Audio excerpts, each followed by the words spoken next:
So if you've ever seen a photo of Cappadocia at sunrise, you know the image. It's almost unbelievable, right? Yeah, A sky just filled with hot air balloons floating over these rock spires that look like they're from another planet. It's an otherworldly aesthetic, completely recognizable. Totally. But those chimneys, the balloons, they feel like they're just the surface, just the beautiful capstone on a story that's, 4,000 years deep? Okay, let's unpack this. What's the real story hidden beneath all of that? And that is exactly our mission for you today. This deep dive is for the learner who really wants to grasp the huge complexity and the profound history of this high-altitude region. We're synthesizing sources that cover everything from geology and ancient history to architecture and, these really enduring cultural traditions. So we're going beyond the Instagram shots. Way beyond. We're going to get into the Hittite legacy, the Byzantine strategies for survival, and even the unique taste of the Cappadocian terroir. This is a full immersion into central Anatolia. To set the stage then, Cappadocia isn't a single city. It's a whole historical region, right in the heart of Turkey. It sits on a high plateau, often over 1,000 meters up. And its status as a UNESCO World Heritage Site really speaks to that blend of its unique natural forms and how humans adapted to survive there. Okay, so let's start with the foundations. Everyone knows the fairy chimneys, but they're just the end result of these colossal forces. What actually created this geological wonderland? It all begins with fire and height. Cappadocia is defined by extinct volcanic peaks, and the most notable one is Mount Urses, which is towering at over 3,900 meters. Wow. Yeah, and millions of years ago, enormous eruptions just blanketed the region in what we call ignimbrite deposits. It's a soft, porous rock. The International Union of Geological Sciences actually recognizes this as a global geological heritage site because of the massive scale of it all. So the rock created the landscape, but it also sounds like it created the architecture itself. Why is that specific, soft, volcanic tuff so important to how people actually lived here? Well, the rock is a gift of perfect insulation. Ignimbrite is basically compressed volcanic ash, so it's lightweight and pretty soft to carve. But crucially, it has remarkable thermal insulation. Right. So when you have a continental climate, we're talking hot, dry summers and cold, snowy winters, this rock lets people maintain a stable, cool temperature underground in summer and, avoid freezing in winter. It literally dictated the practice of troglodytism. That's such a compelling connection. The landscape provides the exact material you need to survive in an otherwise really harsh environment. So let's connect that geography to the timeline. When did people first start carving into this land?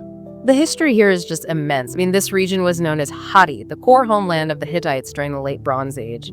The name Cappadocia itself is ancient. It comes from the Old Persian Cappadocia, which might come from a Hittite phrase meaning low country. Which is funny, right, given the altitude? It is a bit ironic. But let's jump forward a few thousand years, because history really intensified here, and it transformed the landscape into this huge defensive network. That's right. After it was a critical early Christian center, it produced foundational thinkers like the 4th century Cappadocian fathers.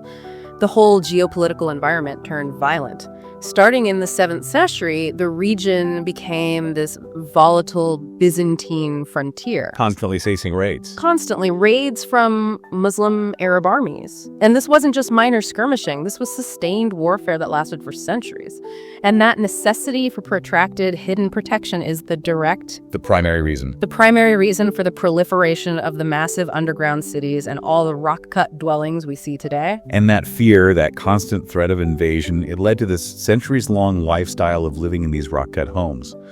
A practice that, kind of incredibly, persisted in places like Gurama, which is the modern tourist hub right up until the early 21st century.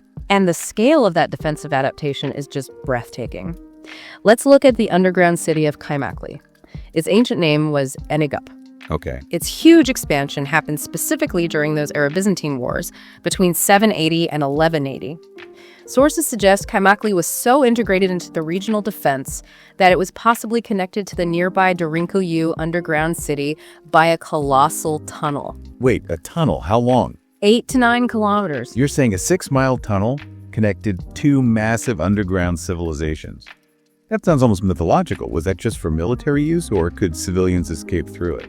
It would have served both military and logistical functions. Yeah. I mean, the very structure of Kamakli speaks to this need for total self-sufficiency. When you visit now, you're navigating these low, narrow, often steep tunnels. Designed to slow down an enemy. Exactly, to slow and confuse an invading force. But this isn't just a military bunker. Of the 4 floors open to visitors, you find all this domestic and industrial specialization. Tell us about the industrial side. What shows us they were really surviving down there long term? The biggest insight is on the 3rd floor. There's this large block of andesite, another volcanic rock, and it has 57 holes carved into it. This specialized tool was used for cold copper processing. No way. Yes. So this tells us they weren't just hiding. They had a fully integrated, self-sufficient subterranean economy. They had to maintain weapons, tools, and commerce down there, showing they were ready to survive siege conditions for years, not just weeks. This provided refuge right up until the 1923 population exchange. A complete functioning civilization carved beneath the earth. But when the danger eventually lessened, the focus shifted from, say, physical protection to spiritual devotion, but still using that same rock as the canvas. Exactly. And we shift our focus to the hundreds of cave churches carved by Byzantine Christians, dating from the 6th to the 12th centuries. The key site for you to visit is the Grimm Open Air Museum. That's where the best frescoes are, right? That's where you'll see the best preserved examples, yeah. They're famous for these surviving frescoes, stunning, vibrant images like the Christ Pantocrator. And how did that turbulent history affect the art itself? I mean, the art in those frescoes. Well, the art reflects that complex spiritual and political environment. A lot of these churches were established during or right after the iconoclasm period, which leads to this fascinating mix of styles. So you get different approaches. Totally. While some early churches have really simple geometric or cross designs, the later churches, especially ones funded by wealthy patrons after the 9th century, they just explode with these detailed narrative scenes from the Bible. The fact that the rock provided this secure, hidden space allowed a vibrant religious life to just continue and evolve through all that conflict. Okay, moving from faith and history, let's travel northwest to the town of Avanos.